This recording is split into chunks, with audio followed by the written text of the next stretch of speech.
আজকে আমরা zoology chapter 9 মানব জীবনের ধারাবাহিকতা এই চ্যাপ্টারটা নিয়ে একটু পড়ালেখা শুরু করব।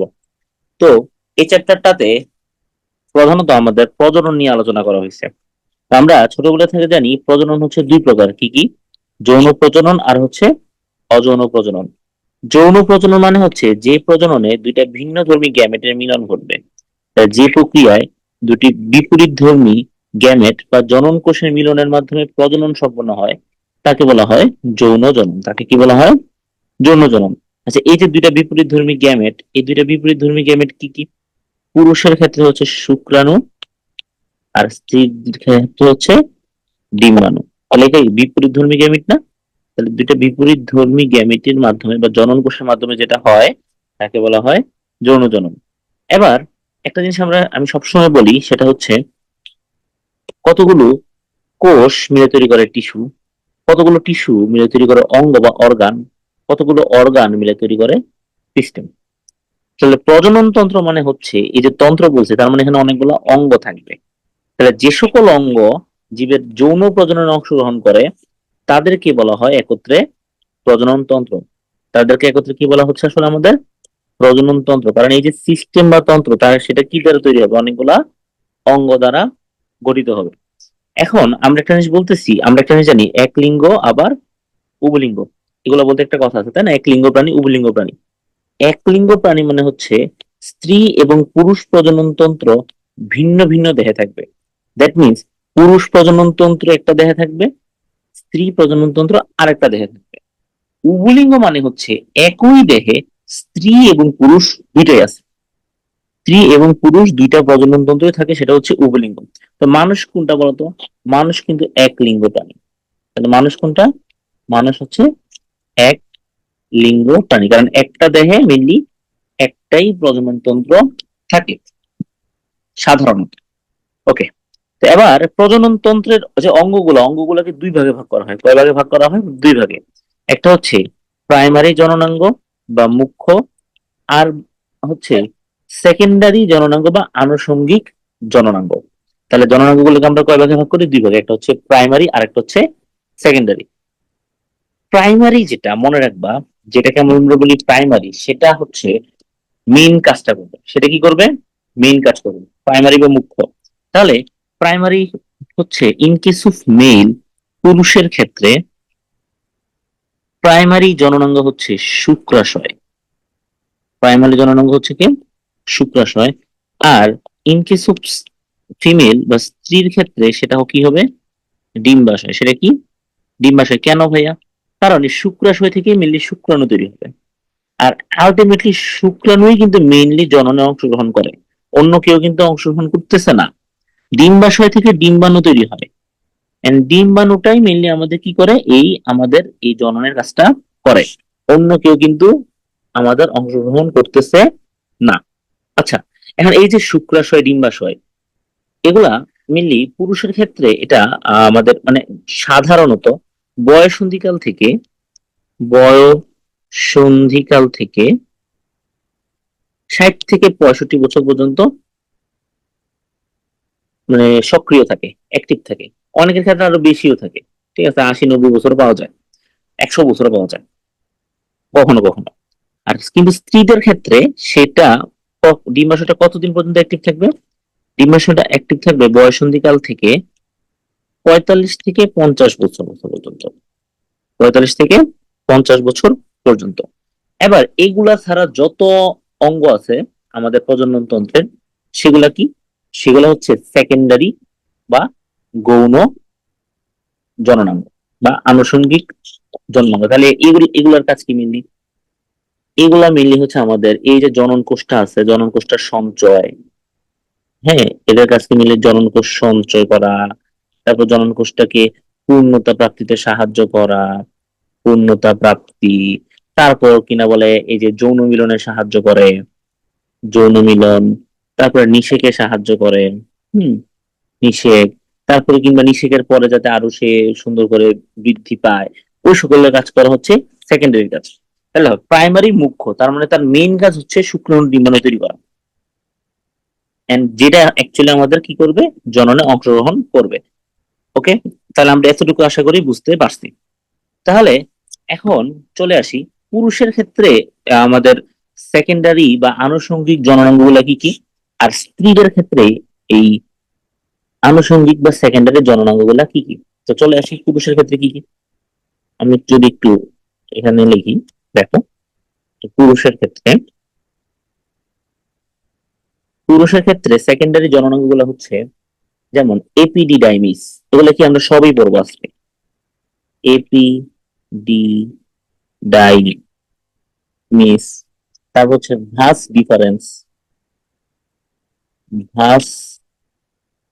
ডিফারেন্স, তারপর হচ্ছে আমাদের সেমিনাল ভেসিকল, সেমিনাল ভেসিকল, তারপর আছে আমাদের ক্ষেপণ নালী, তারপর কি, তারপর হচ্ছে ক্ষেপণ নালী, প্রস্টেট গ্রন্থি, প্রস্টেট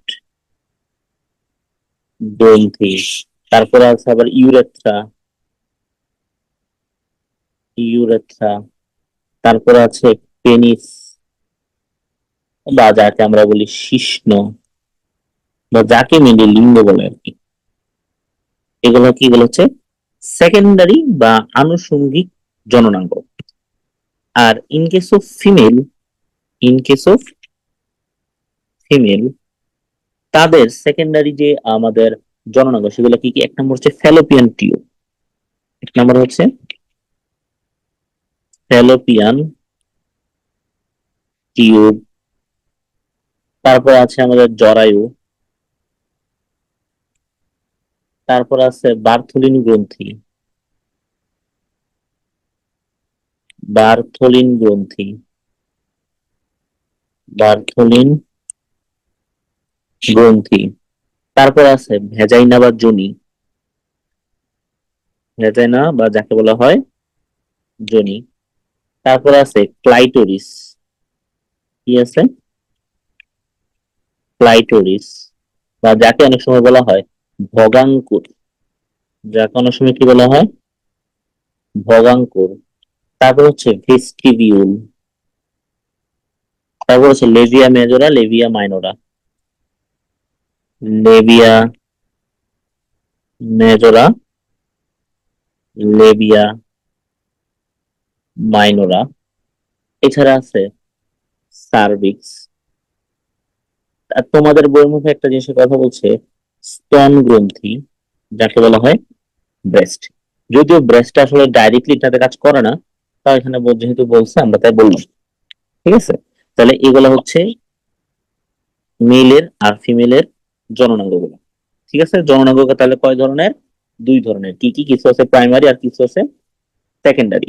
এই সবগুলো মিলে আলটিমেটলি আমাদের তৈরি করে প্রজনন তন্ত্র, সবগুলো মিলে আমাদের কি তৈরি করে প্রজনন তন্ত্র।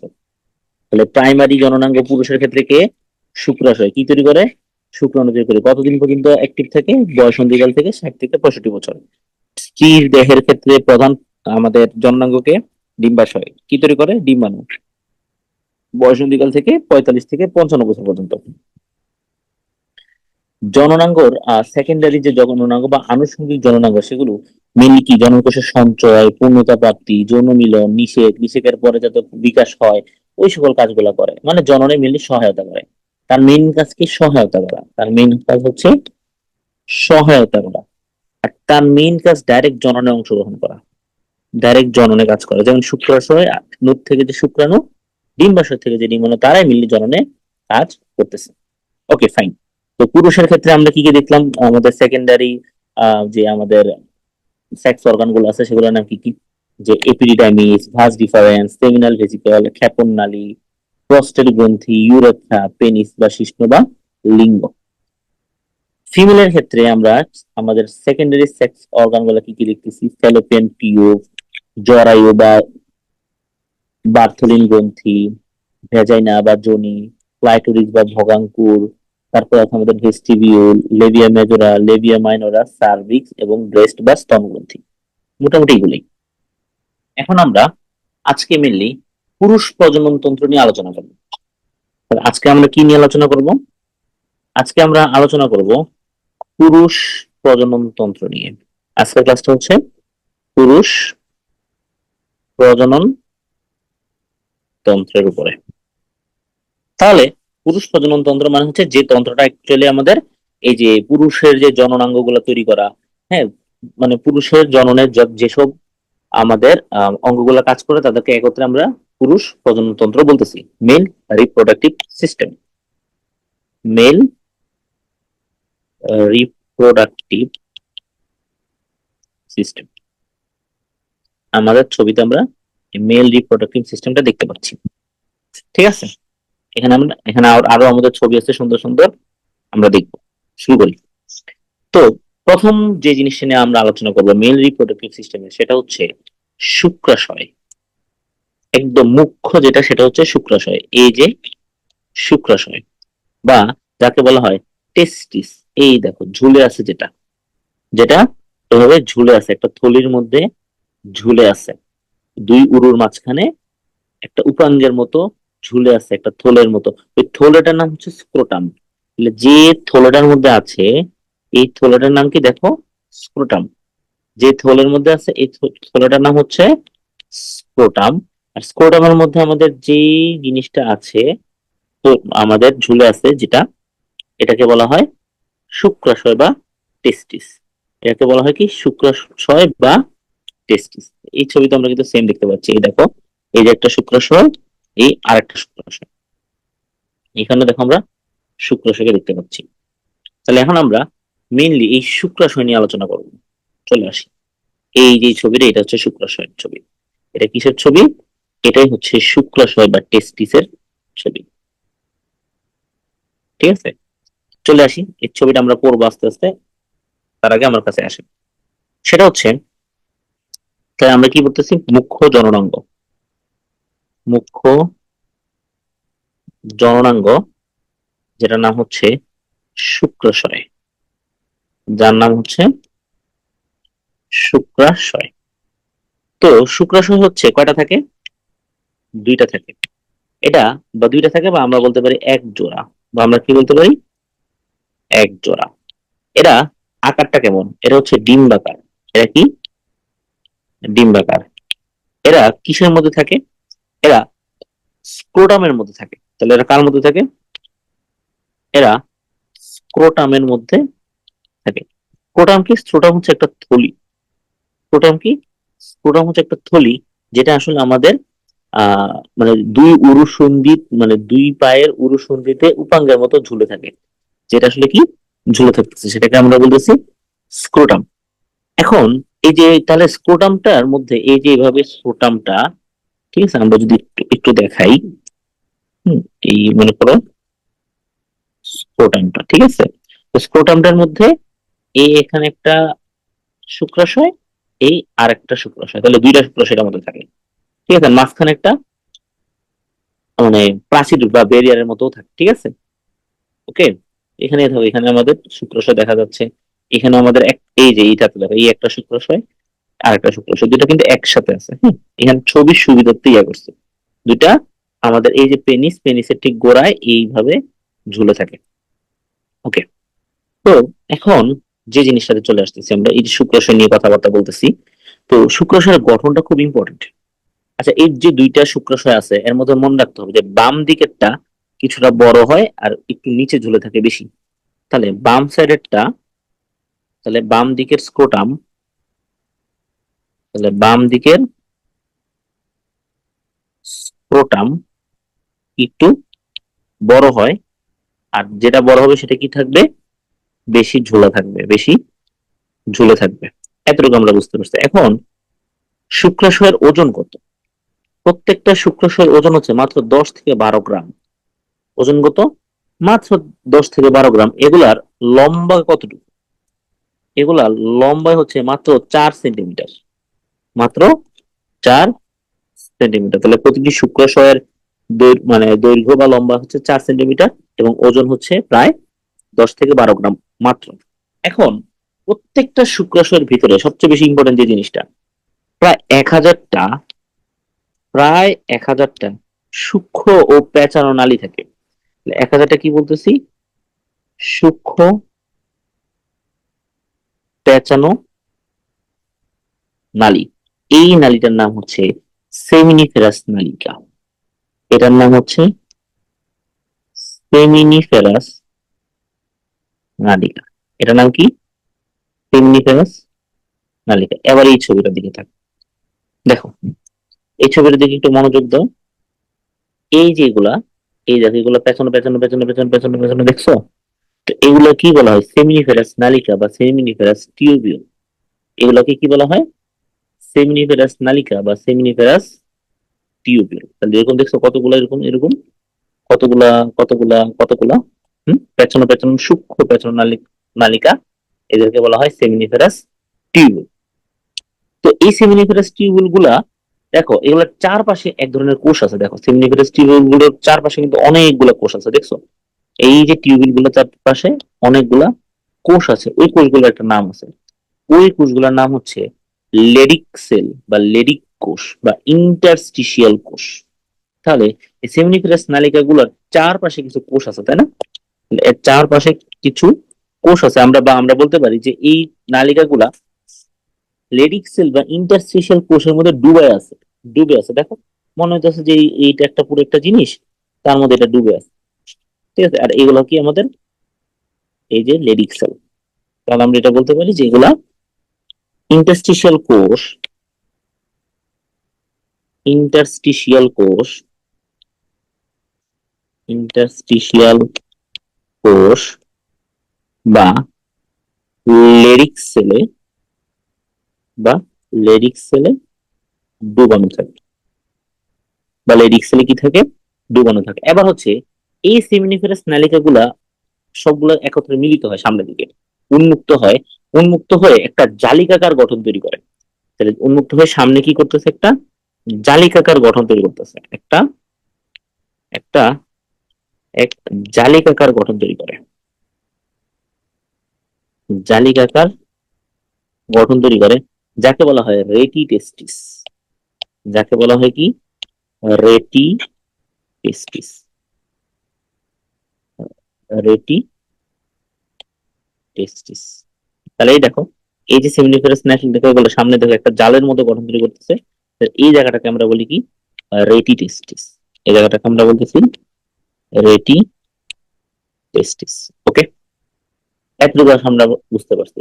হ্যাঁ, রেটি টেস্টিস গুলো থেকে এই যে মানে জালের মতো গঠনটা, এখান থেকে প্রায় 20টা নালী বের হবে। তাহলে এখান থেকে কয়টা নালী বের হবে? 20টা নালী বের হবে। কয়টা বের হবে? 20টা। তো 20টা নালীকে আমরা বলবো সংগ্রাহী নালী। 20টা কি? সংগ্রাহক নালী। 20টা সংগ্রাহক নালী, যে প্রত্যেকটা নালী হচ্ছে 4 থেকে 6 মিলিমিটার লম্বা। এগুলো কি 4 থেকে 6 মিলিমিটার লম্বা। এগুলা বের হবে, বের হয়ে কোথায় যাবে? একবারে শুক্রাশয়ের মাথায় শীর্ষ দেশে চলে যাবে। তাহলে এগুলো কি দেখো তো, মানে বলতেছি কি, দেখো এই ছবিটার দিকে তাকাও। এই যে আমাদের রেটি টেস্টিস তৈরি করলো, রেটি টেস্টিস থেকে দেখো কিছু আমাদের প্রায় 20টা বললাম, তো এরকম প্রায় 20টা নালী বের হচ্ছে, যেদিকে বলেছে সংগ্রাহী নালী, যেগুলা কি করতেছে? শুক্রাশয়ের একদম মাথা বা শীর্ষদেশ দিয়ে বের হচ্ছে। শীর্ষদেশটা বের হয়ে আমাদের শুক্রাশয় থেকে বের হয়ে যাচ্ছে। বের হয়ে তারা এই যে জায়গাটা, এটাকে বলা হয় এপিডিডাইমিস। এটার কি বলা হয়? এপিডিডাইমিস। এই যে গঠন, এটার নাম কি? এপিডিডাইমিস। এটার নাম কি বললাম? এপিডিডাইমিস। তাহলে তারা কি করতেছে? এপিডিডাইমিস এর সাথে যা যুক্ত হচ্ছে। তাহলে এই জিনিসটার একটা নাম আছে। এই সংগ্রাহক নালিকাগুলোর নাম হচ্ছে ভাসা ইফারেন্সিয়া। তাহলে এই যে জায়গাটা, এই জায়গার যে নালীগুলা, এগুলা থাকতেছে কয়টা? প্রায় 20টা। এবং এগুলোর নাম হচ্ছে ভাসা ইফারেন্সিয়া, ইফারেন্সিয়া, ভাসা ইফারেন্সিয়া। ওকে, না আমরা এতটুকু বুঝতে পারলাম। এবার তাহলে আমরা জিনিসটা লিখি। তাহলে এই যে 20টা সংগ্রাহক নালিকার সাথে এসে যুক্ত হয়, যাদেরকে বলা হয় ভাষা ইফারেন্সিয়া। এন্ড এই ভাষা ইফারেন্সিয়া কার সাথে যুক্ত হয়? এপিডি ডাইমিস এর সাথে যুক্ত হয়। কার সাথে যুক্ত হয়? এপিডি ডাইমিস। কার সাথে যুক্ত হলো? এপিডি ডাইমিস এর সাথে যুক্ত হলো। এপিডি ডাইমিস। ক্লিয়ার? এতটুকু আমরা বুঝতে পারি। আশা করি এতটুকু আমাদের বুঝতে কারো কোনো সমস্যা হয় নাই। পরবর্তীতে এপিডিডাইমিস গুলো যে আমাদের ভাষা ডিফারেন্সের সাথে যুক্ত হবে। কার সাথে যুক্ত হবে? ভাষা ডিফারেন্সের সাথে যুক্ত হবে, বা ভাস ডিফারেন্স বলা হয় যাকে। ঠিক আছে, বা এটাকে ভাস ডিফারেন্স বলা হয়। ভাস ডিফারেন্স,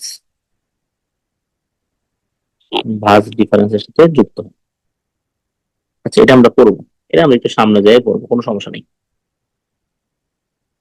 তো ভাস ডিফারেন্স থেকে পরবর্তীতে সে চলে যাবে আমাদের প্রায় অ্যাম্পুলা হয়ে সেমিনাল ভেসিকলের সাথে যুক্ত হবে, লাস্টে ইউরেথ্রার সাথে যায় যুক্ত হবে।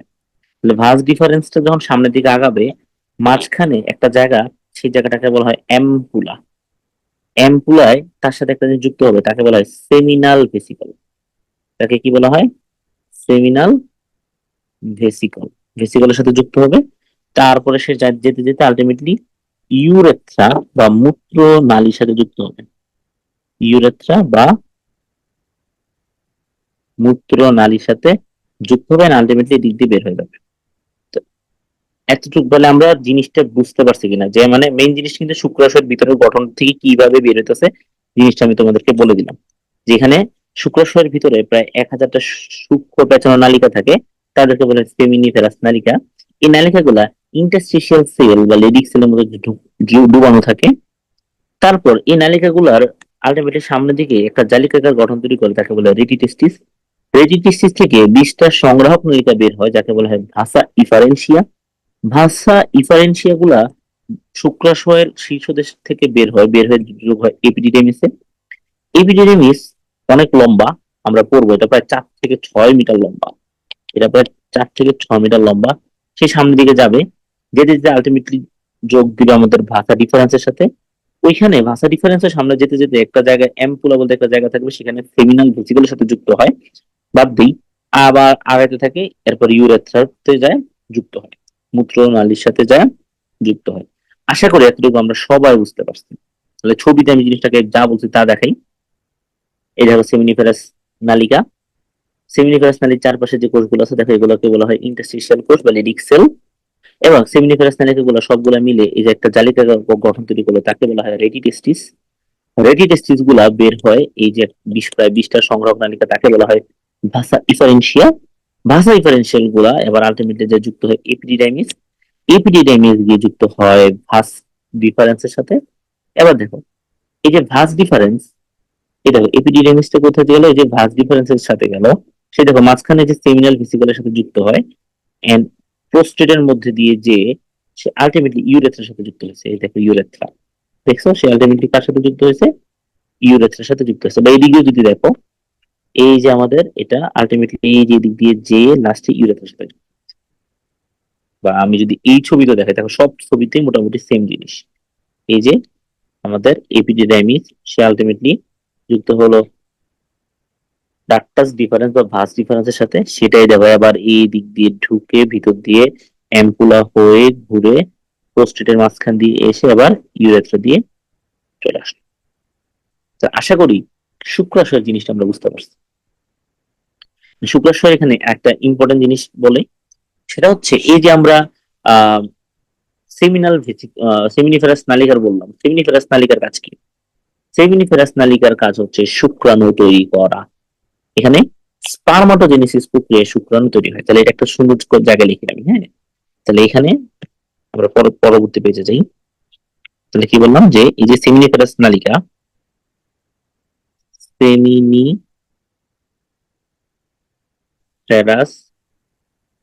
নালিকা, সেখানে শুক্রাণু উৎপন্ন হয়। সেখানে কি তৈরি হয়? শুক্রাণু উৎপন্ন হয়। এই উৎপন্ন হওয়ার একটা প্রক্রিয়া আছে, প্রক্রিয়ার নাম হচ্ছে স্পারমাটোজেনেসিস। স্পারমাটোজেনেসিস, দেখো নামটা মনে রাখা কঠিন কিছু না। জেনেসিস মানে তৈরি করা, আর স্পার্ম মানে শুক্রাণু। ঠিক আছে, তো এই যে স্পার্মটা তৈরি করার যে প্রক্রিয়া, তাকে বলা হয় স্পারমাটোজেনেসিস। স্পারমাটোজেনেসিস প্রক্রিয়া সে কি তৈরি করে? শুক্রাণু তৈরি করে। এবং এই যে লেডিক সেলের কথা বললাম আমরা, লেডিক সেল, লেডিক কোষ বা লেডিক সেল বা ইন্টারস্টিশিয়াল সেল যেগুলো ছিল, ইন্টারস্টিশিয়াল সেল যেগুলো ছিল, তাহলে ওটার কাজ হচ্ছে মিলে টেস্টোস্টেরন হরমোন ক্ষরণ করা। টেস্টোস্টেরন যে হরমোন আছে, এই টেস্টোস্টেরন হরমোনটা ক্ষরণ করে।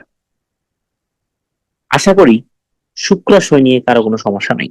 সেটা হচ্ছে আমাদের এপিডিডাইমিস। তারপরে এখন আমাদের মেইন মুখ্য জননাঙ্গ নিয়ে পড়া শেষ, এখন আমরা সেকেন্ডারি বা আনুষঙ্গিক জননাঙ্গ গুলো নিয়ে কথা বলি। তাহলে কি এক নাম্বার হচ্ছে এপিডিডাইমিস। এপিডিডাইমিস। এপিডিডাইমিসটা হচ্ছে প্রত্যেকটা শুক্রাশয়ের যে ভাষা ইফারেন্স গুলো ছিল, ওগুলা মিলিত হয়ে 4 থেকে 6 মিটার লম্বার কিছু আহ পেঁচানো নালী তৈরি করে, তাকে বলা হয় এপিডিডাইমিস। তাহলে এপিডিডাইমিসটা আমরা কি কি জানলাম, যে এটা হচ্ছে আমাদের তৈরি করে কে, এগুলো তৈরি করে ভাষা ইফারেন্সিয়া। ভাষা ইফারেন্সিয়া ভাষা ইফারেন্সিয়া গুলা মিলিত হয়ে আলটিমেটলি আমাদের 4 থেকে 6 মিটার লম্বা পেঁচানো আমাদের কি তৈরি করলো, নালিকা তৈরি করলো। সেই নালিকাটার নাম হচ্ছে এপিডিডাইমিস। ওকে, তো এখন এই এপিডিডাইমিসের 3টা অংশ। এপিডিডাইমিসের কয়টা অংশ? 3টা অংশ। কি কি? একটা হচ্ছে মস্তক বা ক্যাপুট। মস্তক বা ক্যাপুট এপিডিডাইমিস। তারপরে হচ্ছে বডি বা দেহ বা মধ্য বা মিডল, যেভাবে বলো না কেন, মিডল এপিডিডাইমিস। লাস্টটা হচ্ছে লেজ। লেজকে বলা হয় কওডা। লেজকে বলা হয় কওডা বা বলতে পারো টেইল এপিডিডাইমিস।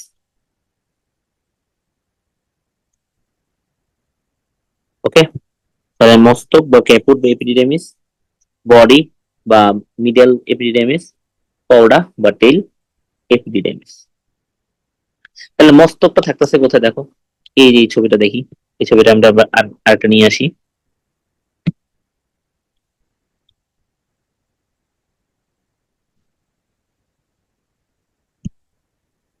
মস্তকটা কোথায় থাকতেছে দেখো, মস্তকটা থাকতেছে আলটিমেটলি আমাদের এই যে জায়গাটা, এই জায়গাটাকে বলা হচ্ছে হেড অফ দ্য এপিডেমিস বা মস্তক এপিডেমিস। তারপর এই যে পুরোটা দেখো মধ্য এপিডেমিস বা বডি এপিডেমিস। আর লাস্টে টেইল, একদম লেজের মতো, এটা তাকে বলা হচ্ছে টেইল এপিডেমিস বা কর্ডা এপিডেমিস। তাহলে দেখো মস্তকটা কার সাথে যুক্ত থাকে, এটা আমাদের আহ মানে অ্যাকচুয়ালি যে সেমিনিফেরাস নালিকার সাথে যুক্ত থাকে। তাহলে মস্তকটা কার সাথে যুক্ত, এক কথায় বলা যায় সেমিনিফেরাস নালিকার সাথে যুক্ত থাকে। সেমিনিফেরাস নালিকার সাথে, বা নালিকা না, এগুলো টিউবিউল বলা হয় আর কি, ঠিক আছে, সাথে যুক্ত থাকে। দেহটা তো এটা মাঝের অংশ, তাই না? তাহলে এটা কি একটা মাঝের অংশ। আর লেজ, এই লেজটা কার সাথে যুক্ত থাকে দেখো, এই যে ভাঁজ ডিফারেন্সের সাথে যুক্ত থাকে। তো ভাঁজ ডিফারেন্সের আরেকটা নাম হচ্ছে শুক্রনালী। এর আরেকটা নাম কি? শুক্রনালী। ঠিক আছে, তাহলে আমরা বলতে পারি সে হচ্ছে ভাঁজ ডিফারেন্সের সাথে যুক্ত থাকে। সে কার সাথে যুক্ত থাকে? ভাঁজ ডিফারেন্সের সাথে যুক্ত থাকে। আশা করি এই এপিডেমিক্স জিনিসটা আমরা বুঝতে পারছি। তাহলে এপিডেমিক্স এর কাজ কি? ইম্পর্টেন্ট জিনিস যে এপিডেমিক্স এর কাজ। তো এপিডেমিক্স এর কাজ হচ্ছে মেনলি এই যে শুক্রাণুটা যখন তার ভিতর দিয়ে যায়, শুক্রাণুটা যখন এখান থেকে তৈরি হলো, সেমিনিফেরাস নালিকা দিয়ে তৈরি হলো, তৈরি হওয়ার পরে সে আবার এই যে রেডিটেস্টিস হয়ে আমাদের চলে গেল ইয়ার ভিতরে, ভাসা রেফারেন্স দিয়ে আমাদের এখন এপিডিডিমিসে আসলো। তো এপিডিডিমিস দিয়ে যখন সে যায়, যাওয়ার পথে শুক্রাণু থেকে তরল আর কঠিন যে অসার পদার্থ আছে যেগুলো দরকার নাই, ওগুলোকে সে আলাদা করে ফেলে। আলাদা করলে তখন শুক্রাণুর নিষেক ক্ষমতা বেড়ে যায়। শুক্রাণুর নিষেক ক্ষমতা বেড়ে যাবে এবং শুক্রাণুর জন্য সে কি করে, কিছু পুষ্টি উপাদান ক্ষরণ করে। তো পুষ্টি উপাদান ক্ষরণ গুলো আলটিমেটলি আমাদের শুক্রাণু গুলা সতেজ থাকে। তাহলে এপিডিডিমিস এর কাজ কি? এপিডিডিমিস এর কাজ হচ্ছে আমাদের এর ভিতর দিয়ে শুক্রাণু যখন অতিক্রম করে, তখন সে শুক্রাণুর ভিতর থেকে শুক্রাণুর ভেতর থেকে তরল ও কঠিন অসার পদার্থকে আলাদা করে। এই অসার পদার্থকে আলাদা করলে আলটিমেটলি তার মধ্যে কি হয়, শুক্রাণুর নিষেক ক্ষমতা বৃদ্ধি পায়।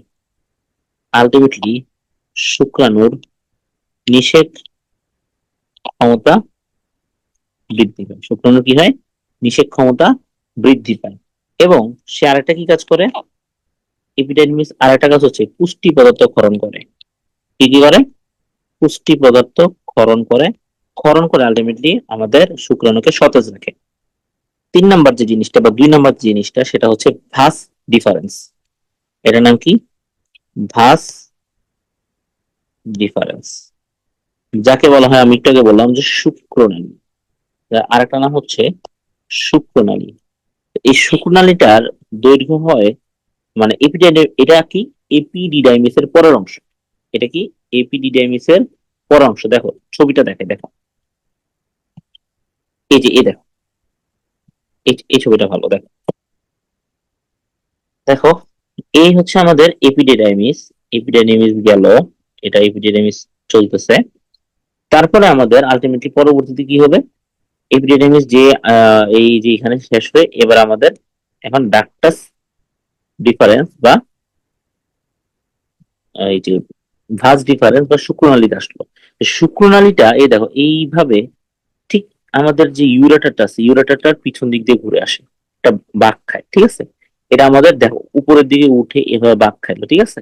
মানে এটা কই ধরতেছে, এটা শ্রোণী গহ্বরে প্রবেশ করতেছে, করে এবার এটা কি মূত্রথলির কাছে এখানে এসে উপরে বাঁক খায়। এই যে মূত্রথলি, মূত্রথলি যেটা ইউরেটার, এটার উপরে এসে এভাবে বাঁক খাইতেছে, দেখছো। এভাবে বাঁক খায়া এরপরে সামনের দিকে অগ্রসর হয়। সামনের দিকে যখন অগ্রসর হচ্ছে এবার নিচের দিকে, তো এই দিকেই থাকে মানে সেমিনাল ভেসিকল। এই যে এখানে দেখাচ্ছে, দেখো সেমিনাল ভেসিকল আছে, এই যে সেমিনাল ভেসিকল, এই যে সেমিনাল ভেসিকল। তো সে কি করে, এবার সেমিনাল ভেসিকলের ভিতর দিয়ে যায়, যাওয়ার পথে এবার এখানে সেমিনাল ভেসিকল থেকে একটা নালী এই শুক্রনালীর মধ্যে এসে যুক্ত হয়। এবার সে এরপর আবার সামনে আসে, পরে আবার সামনে এসে সেই এই যে মূত্র, যে আমাদের থলিটা আছে ওইখান থেকে যে মূত্রনালী আসে তার সাথে যুক্ত হয়, ঠিক আছে। এই দেখছো, এই এসে যুক্ত হলো। আশা করি আমরা এই জিনিসটা বুঝতে পারছি। জিনিসটা বুঝতে পারলে লেখার পড়ার জিনিস অনেক অল্প। তাহলে ভাঁজ ডিফারেন্স, এটা কি এপিডিডিমিস এর পরের অংশ। এটা প্রায় 40 থেকে 50 সেন্টিমিটার লম্বা, 40 থেকে 50 সেন্টিমিটার লম্বা। এটা হচ্ছে একটু বড় গহ্বর, মানে এপিডিডিমিস এর তুলনায় এটা বড় গহ্বর আছে। এটা প্রাচীরটা একটু মোটা, প্রাচীরটা মোটা প্রাচীর, ঠিক আছে। তো সে কি করে, সে হচ্ছে শ্রোণী গহ্বরে প্রবেশ করে, যেটা আমি মাত্র দেখলাম যে উপরের দিকে গেল, তাই না। সে শ্রোণী গহ্বরে প্রবেশ করলো, ভিতরে প্রবেশ করলো। প্রবেশ করার পর এবার মূত্রথলির উপরে এসে বেঁকে যাবে।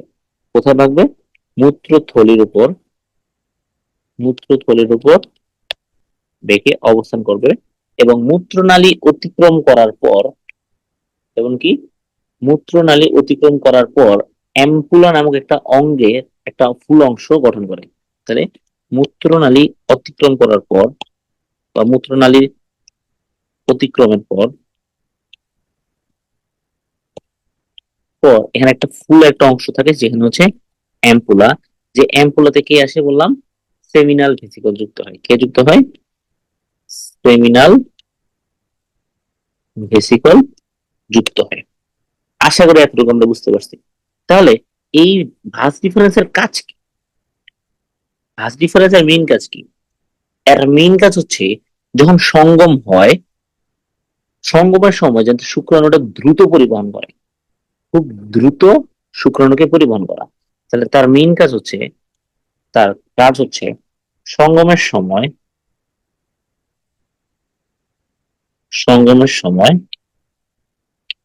দ্রুত শুক্রাণু পরিবহন করা, দ্রুত শুক্রাণু পরিবহন করা।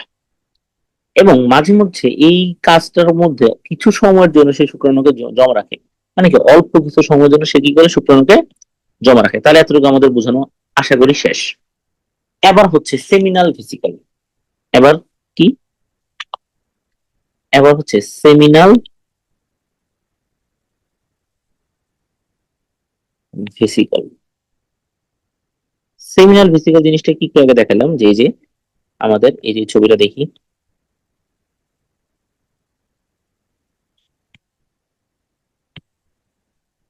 আমরা ছবিটা নিয়ে আসি।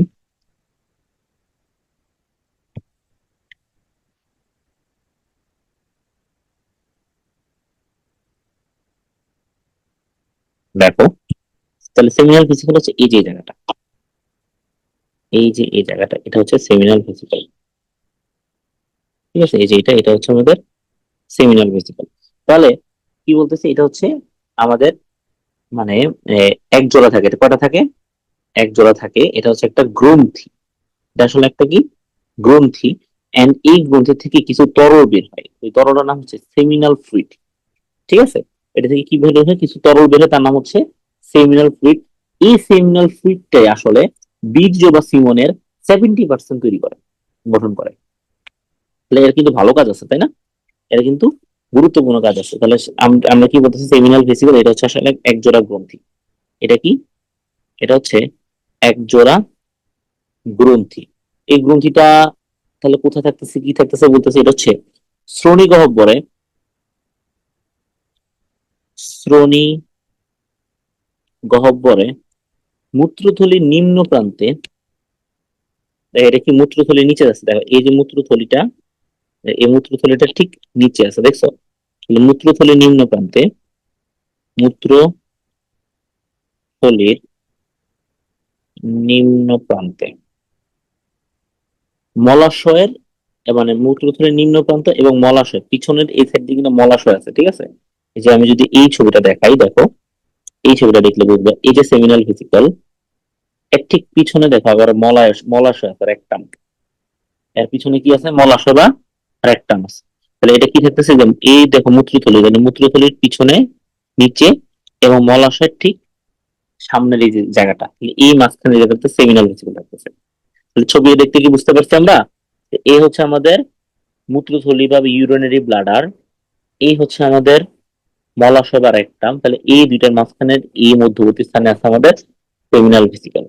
আর এই দেখো, এই যে আমাদের এপিডার্মিস বের হলো, বের হওয়ার পরে এই যে আমাদের ভাষা ডিফারেন্স দিয়ে চলে, এবার এই দেখ এর ভিতর দিয়ে যাচ্ছে। পরবর্তীতে এই দেখো ইউরেটার, ইউরেথ্রা, আর এটা মিলিত হয়ে এই যে মাঝখানের এই যে জিনিস, এটাকে বলা হয় প্রোস্টেট। এটা কি বলা হয়, প্রোস্টেট গ্রন্থি। প্রোস্টেট গ্রন্থির ভিতরে এসে সেই ইউরেথ্রার সাথে যুক্ত হয়, আলটিমেটলি এদিক দিয়ে যে সে বেরোচ্ছে। ঠিক আছে, এই ছবিটাতে আশা করি আমরা জিনিসটা ক্লিয়ার হয়েছে। তাহলে বললাম যে তাহলে নিম্ন প্রান্তে এবং নিম্ন প্রান্ত এবং মলাশয়ের মধ্যবর্তী স্থানে থাকতেছে, এবং মলাশয়ের মধ্যবর্তী স্থানে। তাহলে এটা থাকতেছে এক জোড়া, এটা হচ্ছে একটু কিছুটা লম্বা আকৃতির, কিছুটা লম্বা আকৃতির একটু থলির মতো।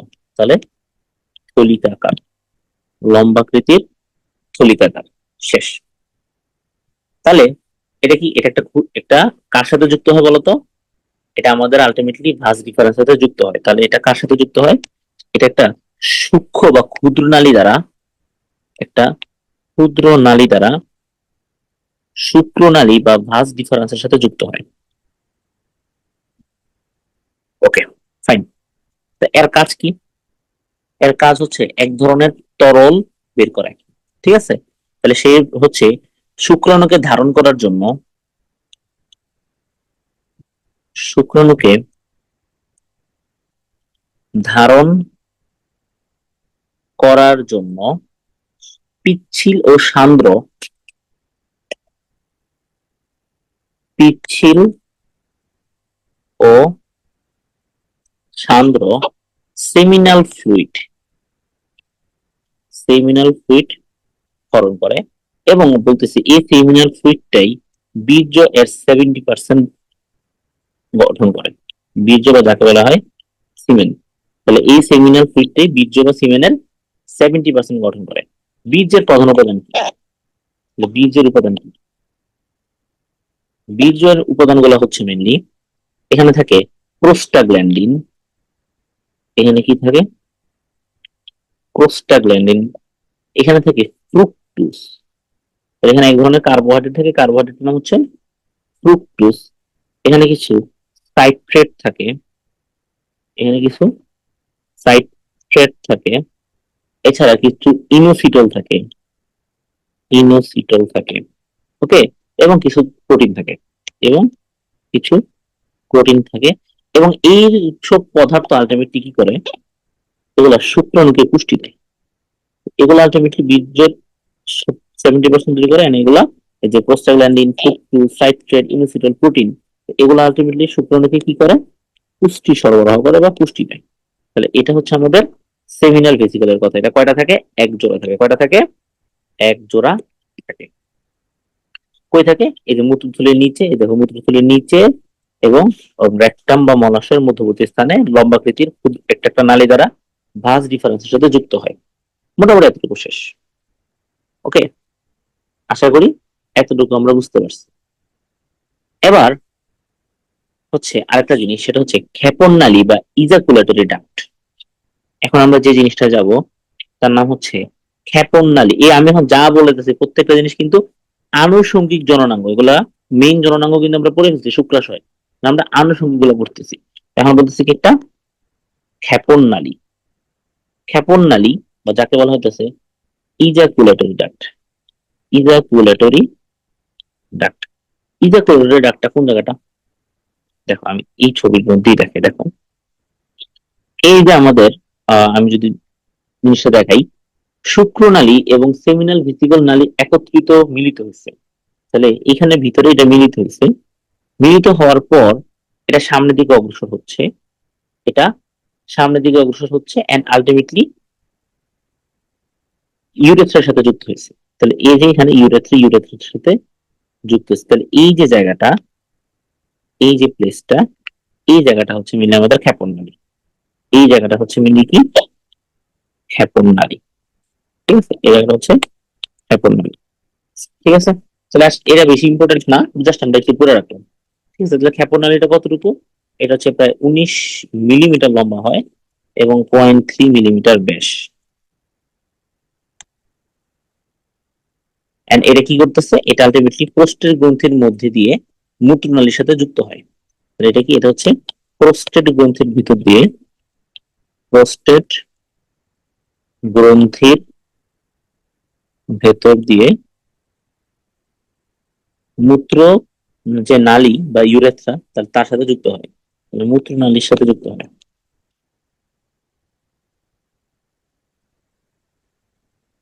এক কথায় আমি যদি আরো সহজ করে বলি, এটা হচ্ছে ভাঁজ ডিফারেন্সের সাথে, ভাঁজ ডিফারেন্স কে আলটিমেটলি কানেক্ট করবে ইউরেথ্রার সাথে।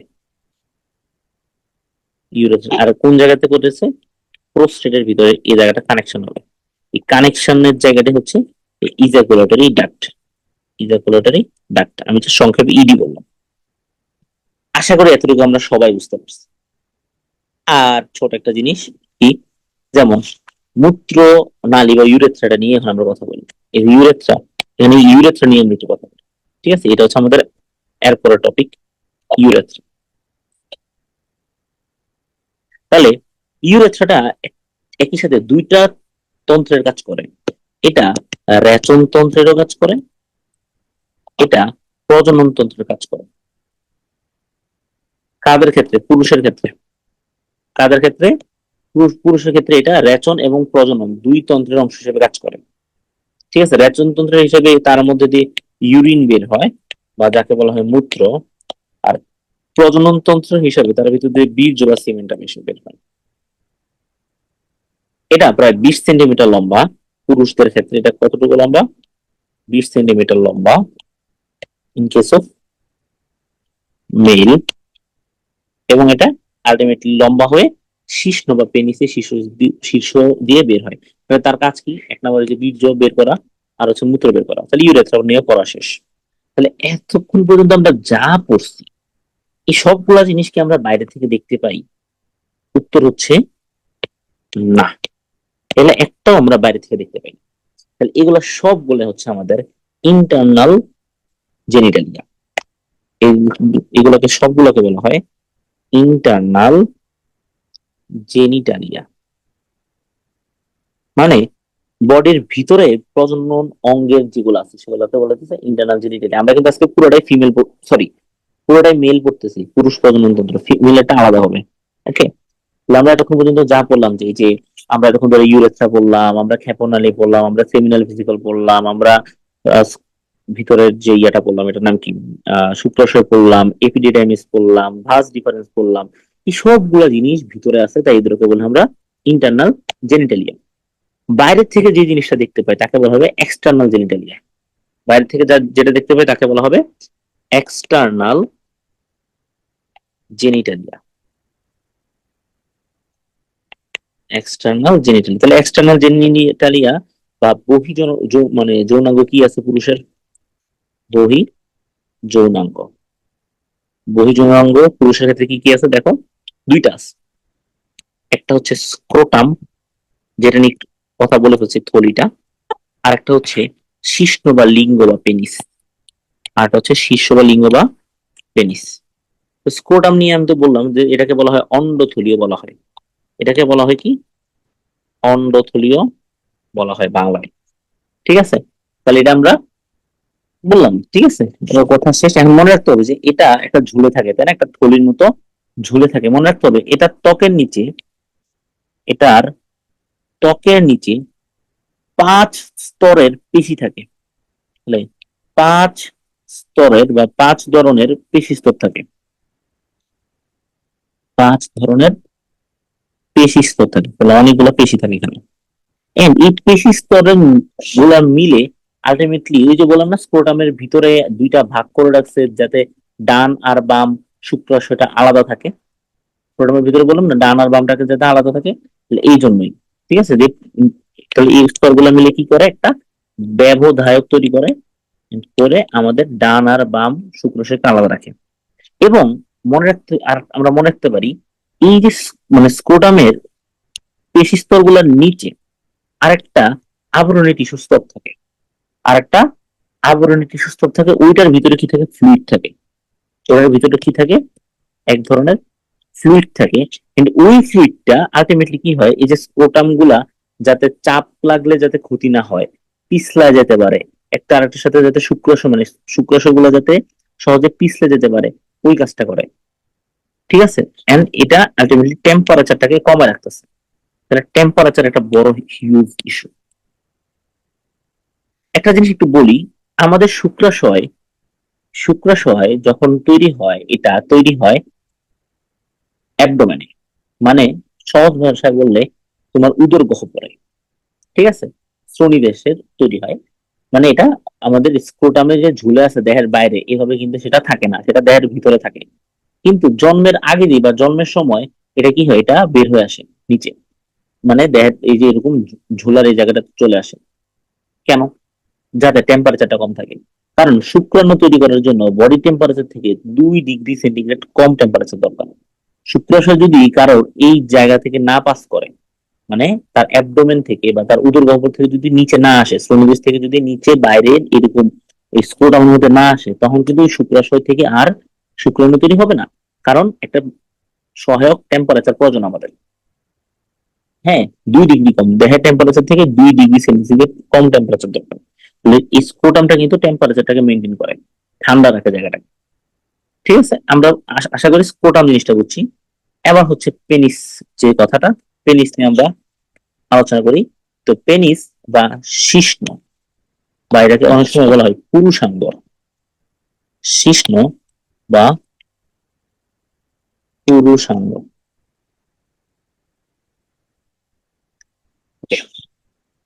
আচ্ছা, এই পুরুষাঙ্গের ভিতর দিয়ে আলটিমেটলি আমাদের কি পাস করে? ইউরেথ্রা পাস করে। এই যে এই ছবিটাই দেখো, এই ছবিটা আমরা খুব মনোযোগ দিয়ে দেখি, তাহলে আমরা বুঝবো। তাহলে এই দেখো, এই যে পুরুষাঙ্গটা, এই পুরুষাঙ্গটা ঠিক ভিতর দিয়ে কি পাস করতেছে? ইউরেথ্রা পাস করতেছে। এবং এর যে ত্বক, মনে রাখতে হবে এর ত্বকের নিচে কোনো চর্বি নাই। তাহলে এর ত্বকের নিচে, এর ত্বকের নিচে কি নাই? চর্বি নেই। চর্বি নাই দেখে এর ত্বকটা পাতলা, আলগা আলগা লাগে। ঠিক আছে, এর ত্বকটা কি? আলগা আলগা লাগে। এই কারণে এর ত্বকটা কি? আলগা লাগে, মানে ধরলে ত্বকটা আমরা ধরতে পারতেছি। ঠিক আছে, তো এখন শিশ্নটা বা যে জায়গা থেকে এটা বের হইতেছে ওই জায়গাটাকে বলা হয় শিশ্নমূল। ওই জায়গাটাকে কি বলা হয়? শিশ্নমূল। শিশ্নমূল। তাহলে শিশ্নমূলটা বলতেছি আমরা যে অংশ থেকে শিশ্ন উঠেছে, অংশ থেকে এটা উঠেছে, তাই না? And ওইখানে আমরা কিছু চুল দেখতে পাই বা লোমের মতো জিনিস দেখতে পাই, ঠিক আছে? তো ওইখানে কিছু কিছু চুল দেখা যায়। আচ্ছা, এবং এখন আমাদের বাকি যে অংশটা আছে, যে অংশটা ঝুলে থাকে, শিশ্নের যে অংশ ঝুলে থাকে, ওটার নাম হচ্ছে শিশ্ন দেহ। ওটার নাম হচ্ছে শিশ্ন দেহ। তাহলে যে অংশটা ঝুলে থাকে, যে অংশটা ঝুলে থাকে তাকে বলা হচ্ছে শিশ্ন দেহ।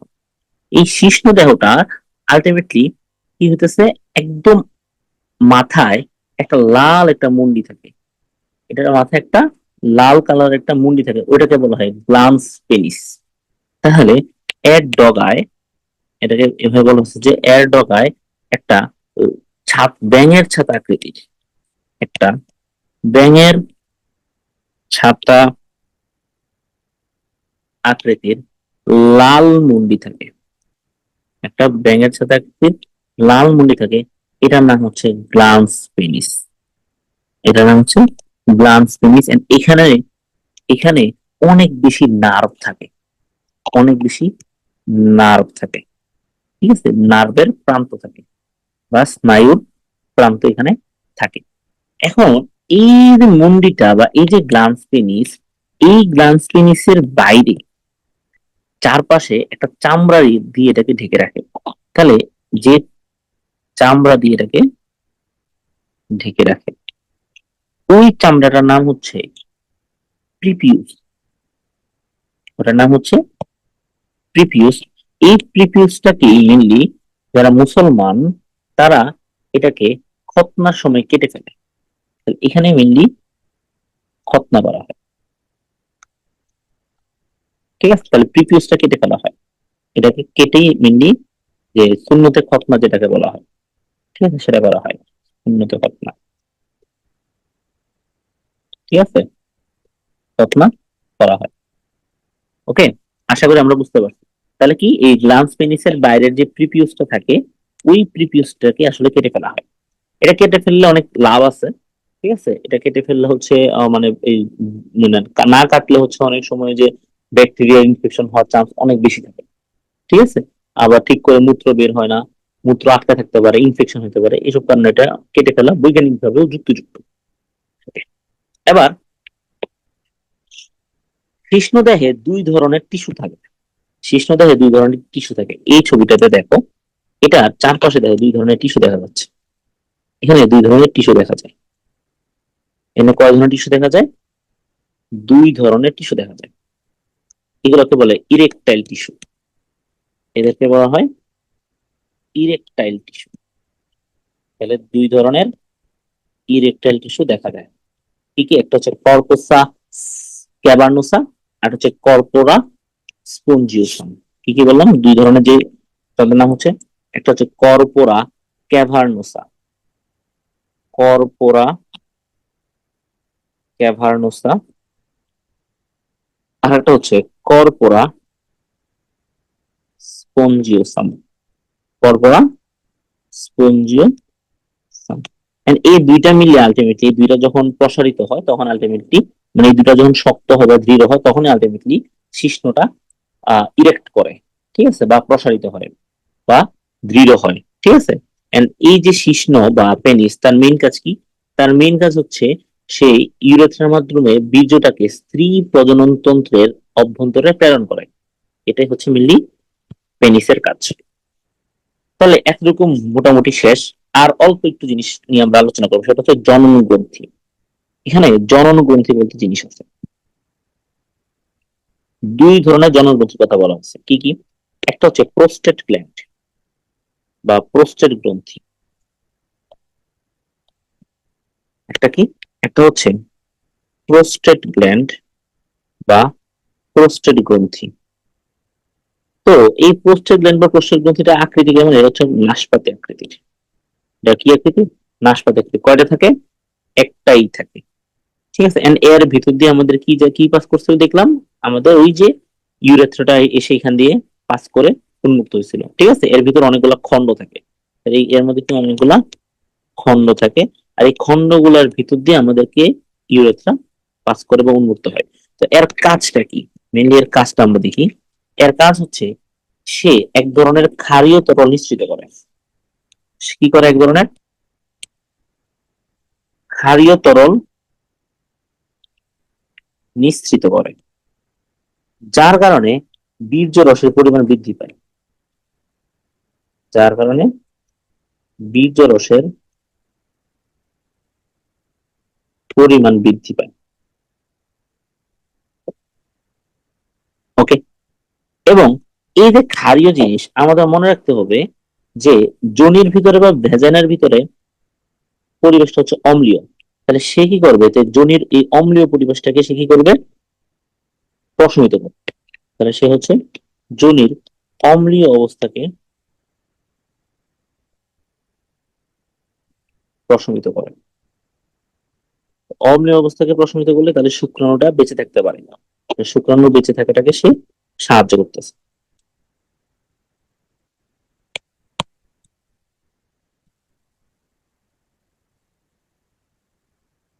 সহায়তা করতেছে। ওকে, ফাইন। লাস্ট এন্ড ফাইনাল যে জিনিসটা সেটা হচ্ছে আরেকটা গ্রন্থি, তার নাম হচ্ছে কাউপার গ্রন্থি বা বাল্বো ইউরেথ্রাল গ্রন্থি। তাহলে আরেকটা গ্রন্থি, তার নাম কি? বাল্বো ইউরেথ্রাল, বাল্বো ইউরেথ্রাল গ্রন্থি বা কাউপার গ্রন্থি বা কাউপার গ্ল্যান্ড।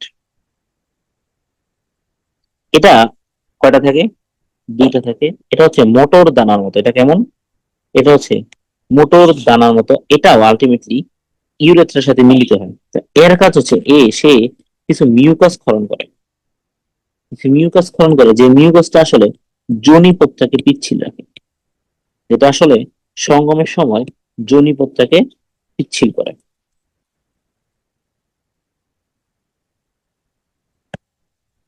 যোনিপথকে সে কি করে?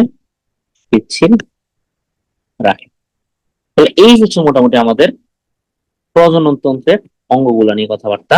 আমরা প্রজনন তন্ত্রের অঙ্গগুলা নিয়ে কথাবার্তা বললাম, যে শুক্রাশয় নিয়ে কথা বললাম, বিশেষ করে এখানে যে সেমিনিফেরাস নালিকা থাকে, যেগুলোর সংখ্যা প্রায় 1000টা, এগুলা একত্রিত হয়ে তৈরি করে আমাদের রেটিডেস্টিস। রেটিডেস্টিস আলটিমেটলি আমাদের আহ ভাষা ইফারেন্সিয়া 20টা, ওইখান থেকে তৈরি হয় এপিডিডাইমিস, সেখান থেকে যাবে ভাস ডিফারেন্স, সেখান থেকে যাবে আমাদের, সেটা যখন আমাদের মানে শ্রোণী দেহের ভিতর দিয়ে যাবে, যাওয়ার মানে শ্রোণী দেহের ভিতরে ঢুকবে, ঢুকার পরে সে ইউরোথ্রা সরি ইউরোনারি ব্লাডার বা মূত্রথলির উপরে আসবে। আসার পরে সে সেমিনাল ভেসিকলের সাথে মানে সেমিনাল ভেসিকলের মাঝে দিয়ে যাবে, যাওয়ার পথে দিয়ে সে সেমিনাল ভেসিকলের থেকে একটা ক্ষুদ্র নালীর মাধ্যমে সেমিনাল ভেসিকলটা তার সাথে যুক্ত হবে। যুক্ত হলে ওইখানে সেমিনাল ভেসিকল থেকে কিছু সেমিনাল ফ্লুইড আসে, যেখানে যেটা প্রায় বিগ যে 70% তৈরি করে, তাই না? এই কথাগুলো আমরা পড়লাম। এন্ড আলটিমেটলি সেটা ইউরেথ্রার মাধ্যমে আলটিমেটলি যোগ হবে প্রোস্টেট গ্ল্যান্ডের মধ্যে। তারপর হচ্ছে সেমিনিফেরাস নালিকা হচ্ছে স্পারমাটোজেনিস প্রক্রিয়া শুক্রাণু তৈরি করে। লেডিক সেল বলতে এক ধরনের সেল আছে যে চারপাশে চারপাশে, তারা হচ্ছে টেস্টোস্টেরন হরমোন তৈরি করে, এদেরকে ইন্টারস্টিশিয়াল সেল বলা হয়। এপিডেডিমিস এর কথা বললাম, এর হচ্ছে তিনটা অংশ, মস্তক, বডি এবং লেজ। এর সে 4 থেকে 5 মিটার লম্বা হয়ে থাকে। এর কাজ হচ্ছে এই যে শুক্রাণুটা যখন তার ভিতর দিয়ে যায়, তখন শুক্রাণু থেকে তরল আর কঠিন অসর পদার্থকে আলাদা করে, যেটা আসলে শুক্রাণু নিষেক ক্ষমতা বৃদ্ধি করে। তাহলে যদি বলা হয় শুক্রাণু নিষেক ক্ষমতা বৃদ্ধিতে কে সাহায্য করে? এপিডিডাইমিস। তারপরে বলতেছি যে শুক্রনালী, এটাকে শুক্রনালী, হ্যাঁ, ঠিক আছে। এই যে শুক্রনালী বা ফার্স্ট ডিফারেন্স, সেটা হচ্ছে 40 থেকে 50 সেন্টিমিটার লম্বা। এটা শ্রোণী গহ্বরে প্রবেশ করে, মূত্রথলির উপরে বেঁকে অবস্থান করে। মূত্রনালীর অতিক্রমের পর এটা এম্পুলার নামক একটা অংশ তৈরি করে, প্রসারিত।